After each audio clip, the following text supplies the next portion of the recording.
स्वागत है दोस्तों आप सभी का आपके अपने YouTube चैनल एग्ज़ाम पैरा पर। मैं फार्मासिस्ट रॉबिन सिंह एक बार फिर से हाजिर हूँ आप सभी के लिए टॉप 25 क्वेश्चंस लेकर के, जो कि हमारे आरआरबी फार्मासिस्ट एग्ज़ाम के पॉइंट ऑफ व्यू से बहुत ही ज़्यादा इंपॉर्टेंट रहने वाले हैं।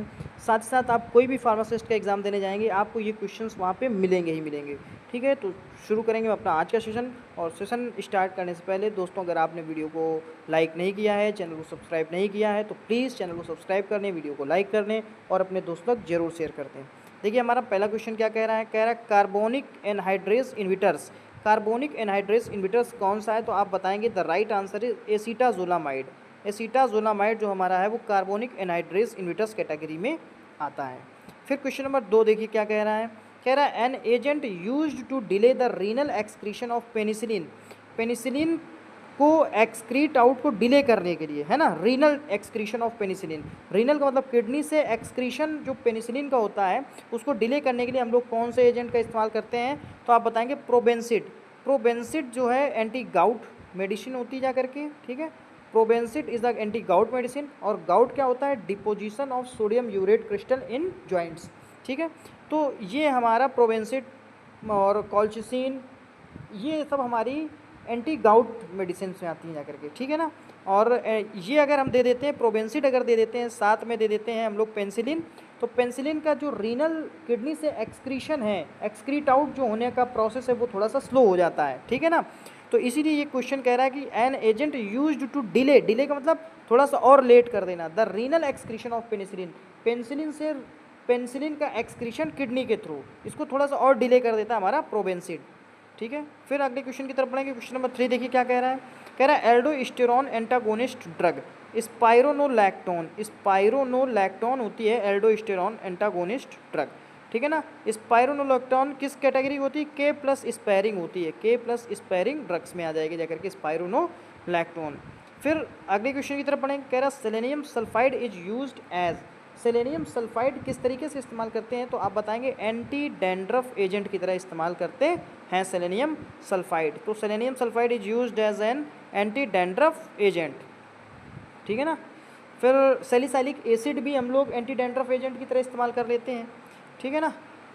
Example of an anti diabetic plant drug. Anti diabetic plant drug का एग्जाम्पल्स क्या है, तो आप बताएंगे जिम्नेमा सिल्वेस्टर एक हमारी मेडिसिन है ना, नेचुरल तरीके से मिलती है, तो ये हमारी एंटी डायबिटिक होती है जा करके, ठीक है ना। एंटी डायबिटिक यानी डायबिटीज़ को कम करेगी जा करके, डायबिटीज़ के सिम्टम्स को कम करती है जा करके, ठीक है, बढ़े हुए ग्लूकोज के लेवल को कम करेगी जा करके। क्वेश्चन नंबर 6 देखिए क्या कह रहा है, कह रहा है hormones secreted by the anterior lube of pituitary gland. Anterior lube of pituitary gland, देखिए पिट्यूटरी ग्लैंड में दो लूब होते हैं, एक एंटीरियर लूब एक पोस्टीरियर लूब। पोस्टीरियर लूब से दो आपके क्वेश्चन बन जाते हैं, कौन से हार्मोन सिक्रीट आउट होते हैं, तो आप बताएंगे ऑक्सीटोसिन और वैसोप्रेसिन। वैसोप्रेसिन हमारा एंटी डायबिटिक हार्मोन्स है और ऑक्सीटोसिन हमारा चाइल्ड बर्थ को ईजी कर देता है जा करके, ठीक है ना। इसको हम लोग लव हार्मोन के नाम से भी जानते हैं ऑक्सीटोसिन को। ऑक्सीटोसिन को पिटोसिन भी कहते हैं और वैसोप्रेसिन को पिट्रोसिन भी कहते हैं। ये दो बातें, ये सारी बातें, बस इससे बाहर क्वेश्चन कोई बनना नहीं है। यहाँ से दो हार्मोन सिक्रीट आउट हुए और यहाँ से लगभग 7 हार्मोन्स हमारे सिक्रीट आउट होते हैं।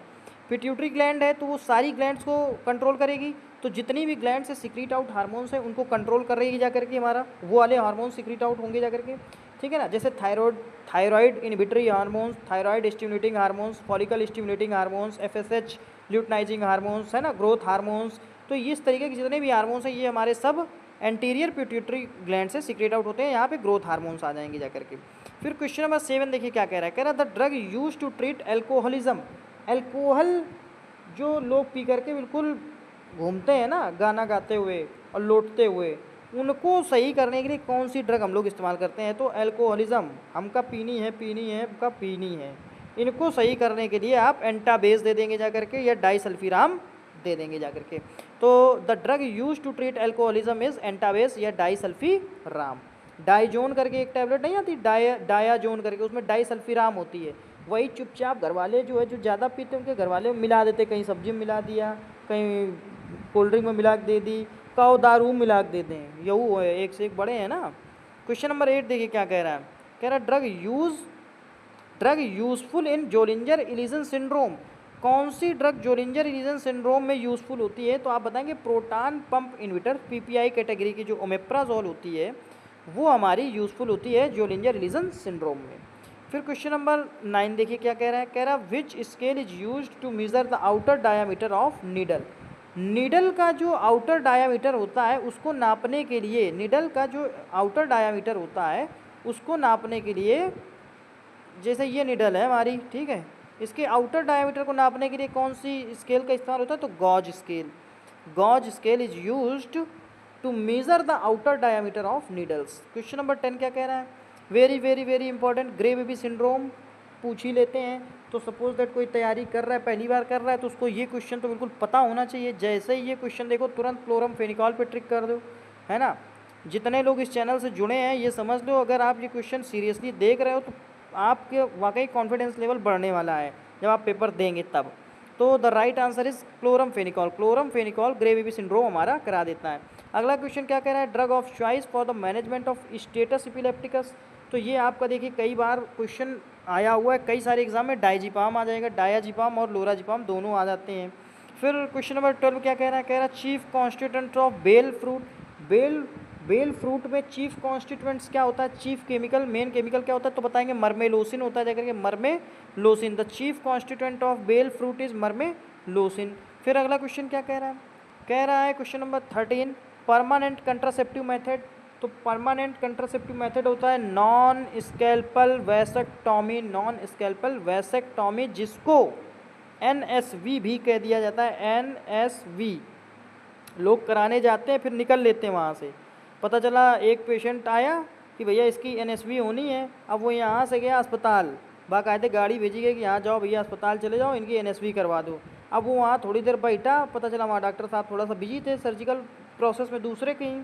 अब उनको पता चला NSV कराने के लिए उसको बिठाया गया। अब वो थोड़ी देर बैठा रहा, पता नहीं क्या सोचा और धीरे से निकल लिया। अब सब उसको ढूंढ रहे हैं कि भैया पेशेंट कहाँ चला गया, है ना। तो ये सब बड़ी दिक्कतें आती हैं। तो नॉन स्कैल्पल वैसेक्टॉमी इसको कहते हैं permanent contraceptive method. Which among the following is stored in light resistance container. Light resistant container में हम लोग किस चीज़ को स्टोर करते हैं, किस केमिकल को स्टोर करते हैं? तो कहीं कहीं पे एड्रेनलिन भी होता है, कहीं कहीं पे आपको हो सकता है दे दें कि लाइट सेंसिटिव ड्रग। ठीक है, दोनों चीज़ें। एड्रेनलिन हमारी क्या है? लाइट सेंसिटिव ड्रग है। तो कभी कभी आपको केमिकल का नाम ना दे करके कैटेगरी का नाम दे सकते हैं कि किस कैटेगरी की मेडिसिन हम लोग लाइट रेजिस्टेंट कंटेनर में लगते हैं। जो मेडिसिन हमारी लाइट रेजिस्टेंट थोड़ा सा लाइट सेंसिटिव होती हैं उनको अंबर कलर के ग्लास में स्टोर कर लेते हैं ना। कुल मिलाकर के इंटरलिंक है ये क्वेश्चन।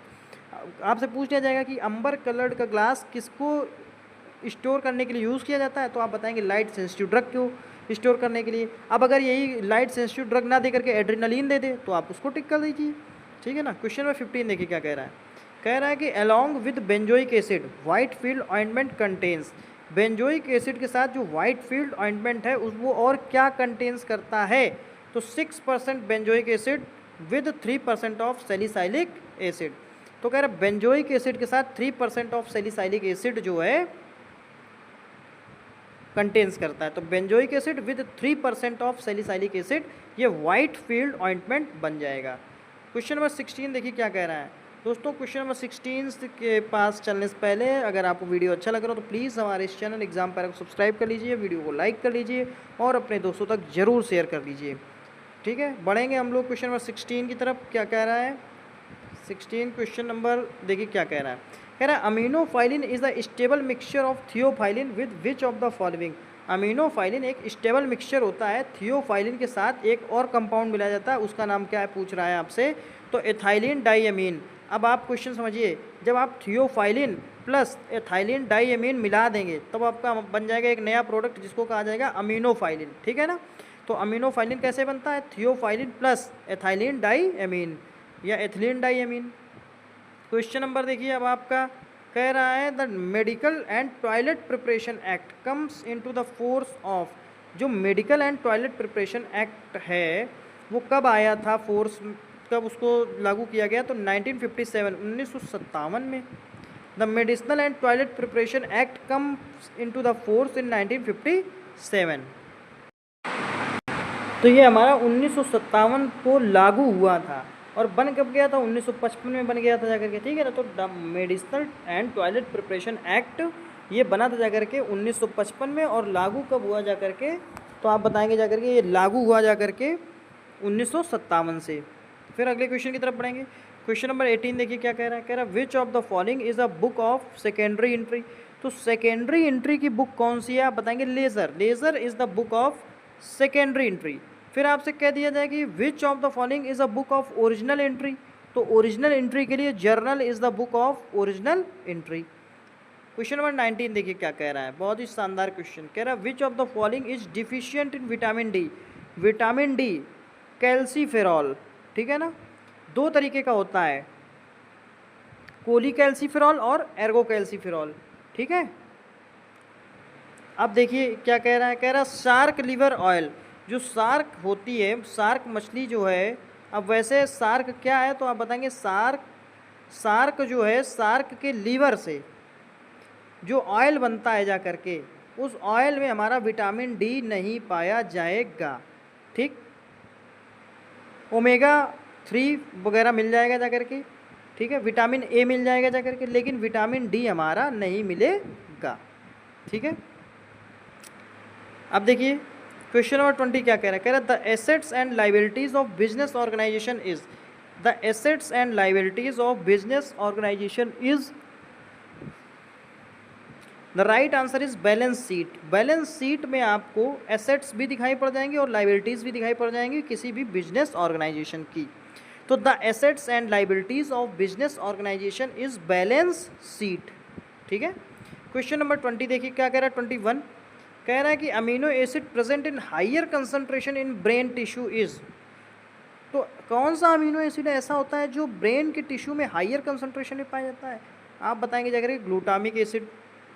ये सब आए हुए क्वेश्चन है, ग्लूटामिक एसिड। अगर इनमें से कोई भी अपडेट आपको मिलता है तो मुझे बताना कि इस क्वेश्चंस को अपडेट कर दिया गया और इसका आंसर अब दूसरा माना जा रहा है, ठीक है ना। क्वेश्चन नंबर 22 देखिए क्या कह रहा है। कह रहा है glycosides present in nux vomica. Nux vomica में कौन से ग्लाइकोसाइड होते हैं, तो आप बताएंगे लोगानिन। लोगानिन जो ऐसे ग्लाइकोसाइड हैं जो प्रेजेंट होते हैं नक्स वोमिका में। फिर क्वेश्चन नंबर 23 देखिए क्या कह रहा है। कह रहा है green vitriol is known as ferrous sulphate. Ferrous sulphate को हम लोग कह देते हैं ग्रीन विट्रियोल। कई बार आपसे पूछा गया है, अगर ब्लू विट्रियोल पूछ दे तो बता देना कॉपर सल्फेट, ठीक है ना। ब्लू विट्रियोल पूछ दे तो क्या बता देंगे, copper sulphate. 24 number of question देखिए क्या कह रहा है। कह रहा है 1 फ्लूइड आउंस, कई बार पूछा गया और रेलवे फार्मासिस्ट में इसी तरीके के क्वेश्चन पूछे जाने के आसार होते हैं। तो 30 ml, 30 ml के बराबर होता है आपका 1 fluid ounce is equal to 30 ml। Question number 25 जो आज का हमारा लास्ट क्वेश्चन है, देखिए क्या कह रहा है। कह रहा है in which of the following phase of clinical trials of drugs ethical clearance is not required. किस फेज़ में, क्लिनिकल ट्रायल के किस फेज़ में एथिकल क्लियरेंस की ज़रूरत नहीं पड़ती है, तो आप बताएंगे जाकर के फेज़ 4।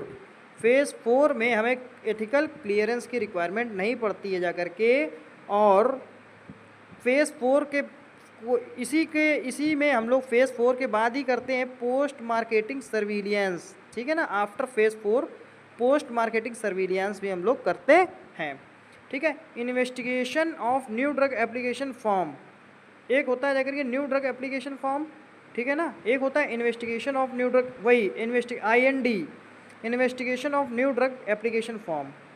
ये कब भरा जाता है, किस फेज़ के बाद, ये आपको बताना है। अगर आपको ये वीडियो अच्छा लगा हो तो प्लीज़ हमारे इस चैनल एग्जाम पैरा को सब्सक्राइब करें, वीडियो को लाइक करें और अपने दोस्त तक जरूर शेयर करें। Thanks for watching the video, thank you so much.